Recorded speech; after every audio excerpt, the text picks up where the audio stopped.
Assalamualaikum warahmatullahi wabarakatuh. Saya Ajira Sandra Dewi dengan NIM L021191093.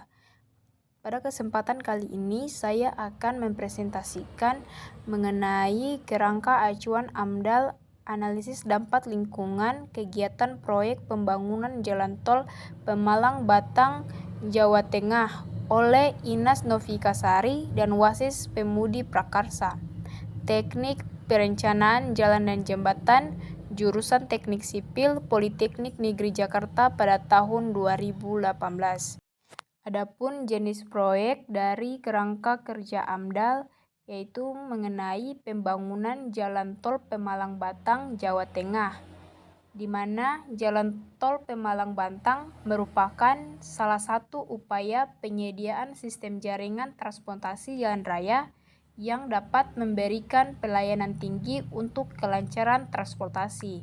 Hal ini juga bertujuan untuk turut menunjang pertumbuhan ekonomi nasional, sekaligus mendukung terwujudnya jalur Trans Jawa secara eksternal. Jaringan jalan raya di wilayah Pratuna ini merupakan bagian dari rencana jalan ringan Jalan Trans Jawa yang mengakomodasikan aliran barang dan penduduk antar pulau-pulau tersebut. Selanjutnya mengenai kegiatan atau aktivitas proyek dilakukan dengan beberapa tahap.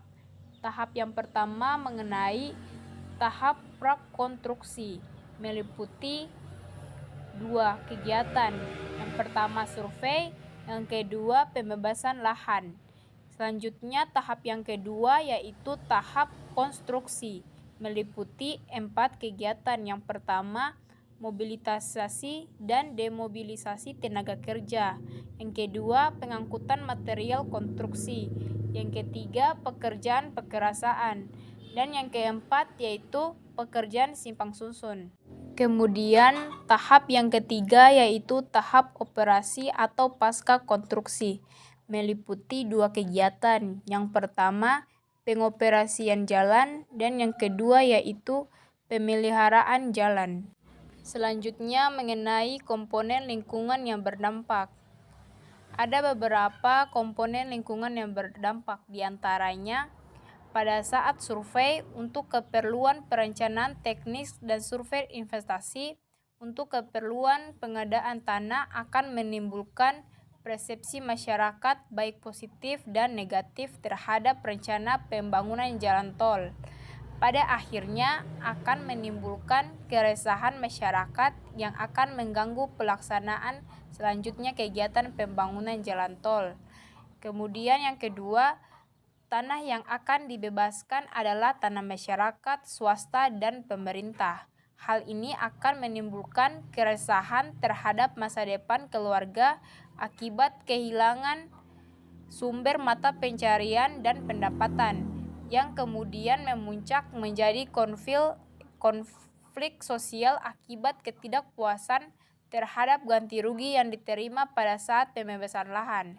Yang ketiga yaitu tenaga kerja yang dibutuhkan berkisar 250 orang, yang mana sangat berarti bagi masyarakat setempat, terutama pada saat angka pengangguran yang masih cukup tinggi di wilayah studi. Selain itu, dapat membuka peluang usaha seperti warung makan atau toko sebagai tempat istirahat pekerja. Yang keempat yaitu pengangkutan material konstruksi seperti pasir, batu spil, bahan agregat, beton dengan menggunakan truk melalui jalan umum dapat menimbulkan debu dan gas pencemar terhadap lingkungan di sekitar lokasi kegiatan. Selanjutnya yang kelima, pengangkutan material dengan menggunakan alat berat akan menimbulkan suara bising yang cukup tinggi akibat adanya suara mesin kendaraan serta knalpot kendaraan. Yang keenam, adanya ceceran tanah atau material konstruksi lain yang jatuh sewaktu diangkut ke lokasi kegiatan. Hal ini menyebabkan jalan dipenuhi oleh tanah atau material konstruksi lainnya. Yang ketujuh, akan terjadi peningkatan jumlah kendaraan yang melewatinya, berakibat peningkatan polutan udara yang terdiri dari gas pencemar serta debu dan PB yang bila tertiup angin akan sampai pada pemukiman warga sekitar.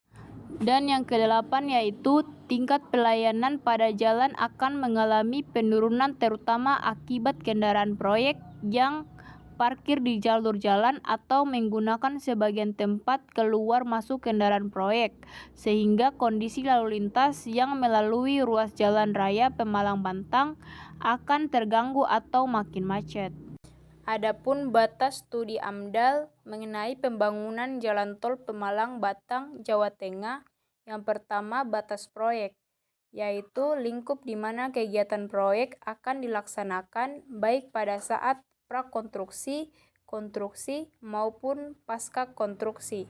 Batas proyek ini meliputi lebar ROW 60 meter sepanjang kurang lebih 39,2 km.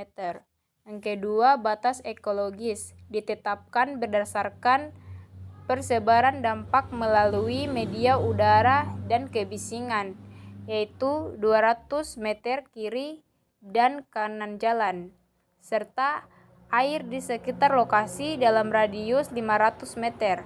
Pengamatan lapangan menunjukkan bahwa arah sebaran polutan dan emisi lebih mengarah ke sejajar jalan karena pengaruh pergerakan yang ditimbulkan oleh arus lalu lintas dari ke Pekalongan.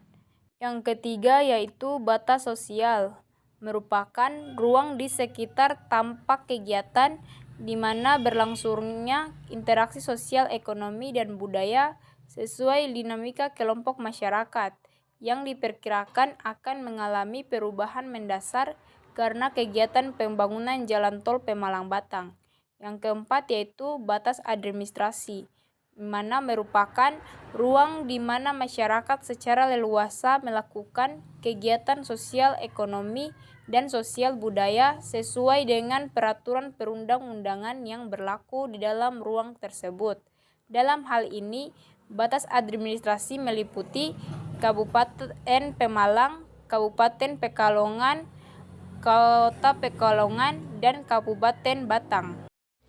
Selanjutnya mengenai tenaga ahli atau pakar yang dipakai pada pembangunan jalan tol Pemalang Batang, Jawa Tengah, melibatkan yang pertama ahli lingkungan, yang kedua ahli hidrogeologi, yang ketiga ahli tata ruang, yang keempat ahli biologi, yang kelima ahli fisik kimia atau lingkungan, yang keenam ahli sosial budaya dan ekonomi 1, yang ketujuh ahli sosial budaya dan ekonomi 2, yang kedelapan ahli kesehatan masyarakat, dan yang kesembilan yaitu ahli transportasi. Itulah hasil presentasi dari saya. Lebih dan kurangnya mohon dimaafkan. Saya akhiri dengan ucapan Assalamualaikum warahmatullahi wabarakatuh.